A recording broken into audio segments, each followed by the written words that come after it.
The scorching Arizona sun beat down relentlessly, painting the endless desert in shades of dust and fire. And every morning it was my alarm clock, pushing me out of bed before dawn.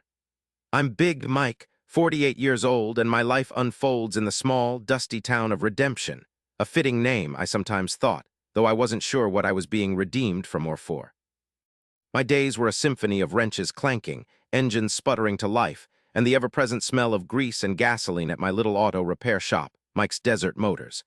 I inherited this place from my father, and for years it had been a steady hum in the background of a good life.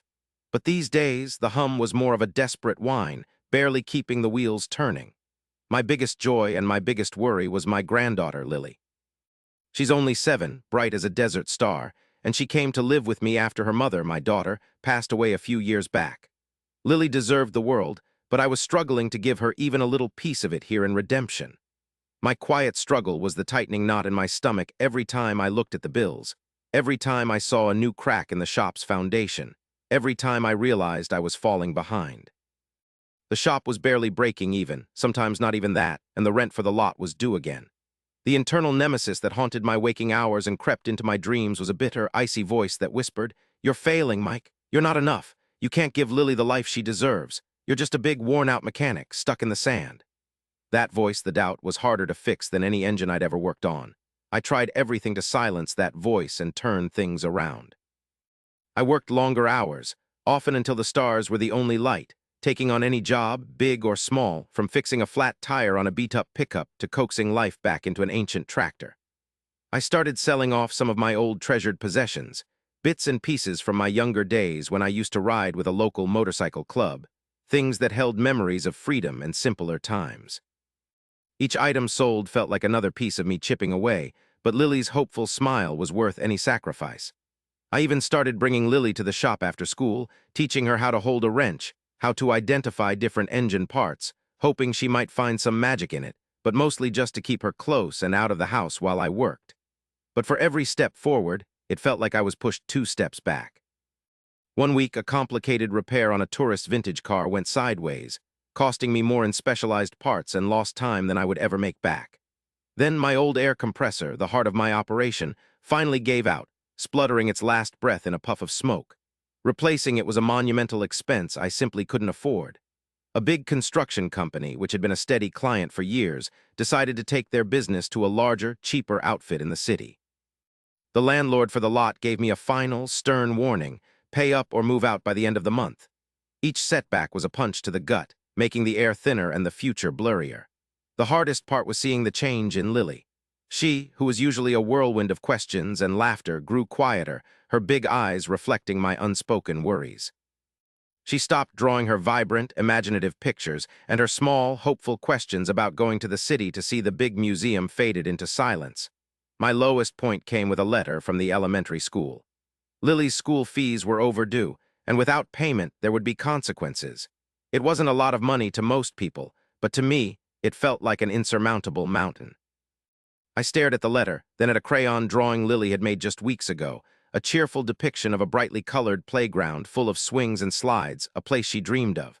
And I couldn't even keep her in school, let alone give her a vibrant playground. The internal nemesis roared, "You are a complete failure, Mike."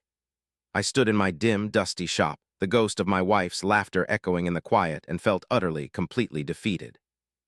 My gaze fell upon my old motorcycle, a custom-built chopper, gleaming even under a layer of dust.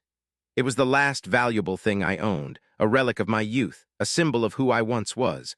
Selling it meant letting go of a piece of my soul, but what was a soul worth if it couldn't provide for the one person who mattered most? With a heavy heart, I made the decision. I would sell the bike. The next morning, with the desert morning sun just beginning to warm the air, I polished my old chopper one last time, a lump forming in my throat. I kicked it to life, the roar of the engine a familiar comfort, but today it felt like a mournful cry. As I rode towards the pawn shop in the next town, my eyes caught something at Lily's elementary school. My heart, already heavy, sank further. The playground, that symbol of childhood joy, was a mess.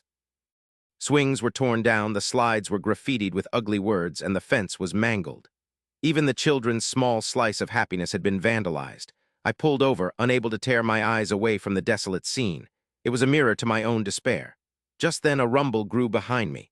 A line of menacing-looking motorcycles, their chrome glinting, pulled up, My old club, the Redemption Riders. I braced myself for judgment, or worse, for them to just ride by indifferent. I hadn't ridden with them in years, but they didn't ride by. They parked their bikes and started unloading tools, hammers, saws, paint cans.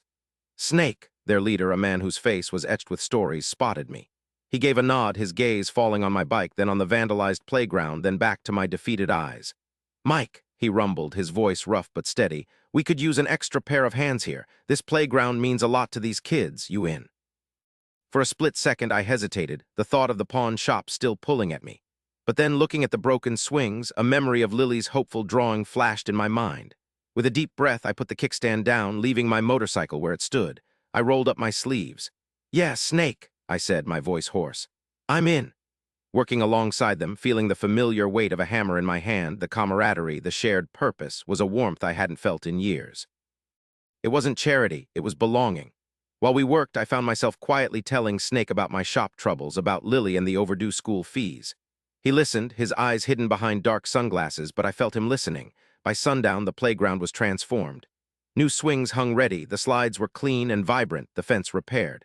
The principal, a kind woman named Mrs. Alina, came out, her eyes shining with tears of gratitude. "I don't know how we would have afforded this," she choked out, her voice filled with relief. As the others packed up, Snake pulled me aside.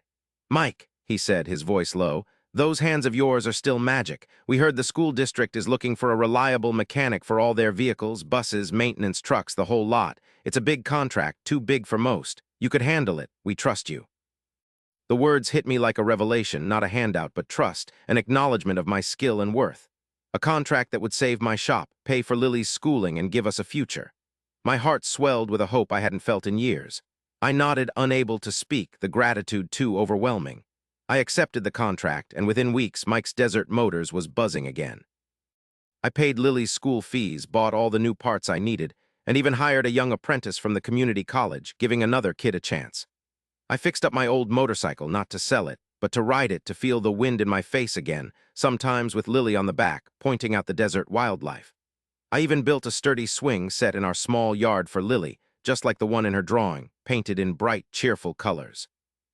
The playground at the school became a symbol, not just of what was broken and fixed, but of how kindness and connection could rebuild a community. I started a small fund at my shop, the Redemption Fund, to help other struggling families with unexpected car repairs, remembering the lifeline I had been thrown. I joined the Redemption Riders again, not just for the camaraderie, but for a new purpose, volunteering our time for other community projects, always looking for a broken fence to mend, a lost cause to champion. I taught Lily not just about engines, but about the ripple effect of a single act of kindness, showing her that even when life is hard, a helping hand can change everything. Months later, Lily drew a new picture. It wasn't just a playground. It was a vibrant scene of her and me on my motorcycle, a big, smiling sun overhead, and a little sign that read, "Mike's Desert Motors, always helping." I realized then that I didn't just save my shop. I saved my hope. I found my purpose again, not in riding away from my problems, but in riding towards them and bringing others along with me. The playground, once a symbol of things taken away, became a symbol of things rebuilt, not just with wood and paint, but with kindness, trust, and the unbreakable spirit of community. And my old motorcycle, the one I almost sold, now takes me and Lily on rides, reminding me of the journey and the open road ahead, filled with endless possibility and the quiet knowledge that the biggest, big Mike isn't about my size, but the size of my heart, and the incredible, enduring community I am so blessed to be a part of.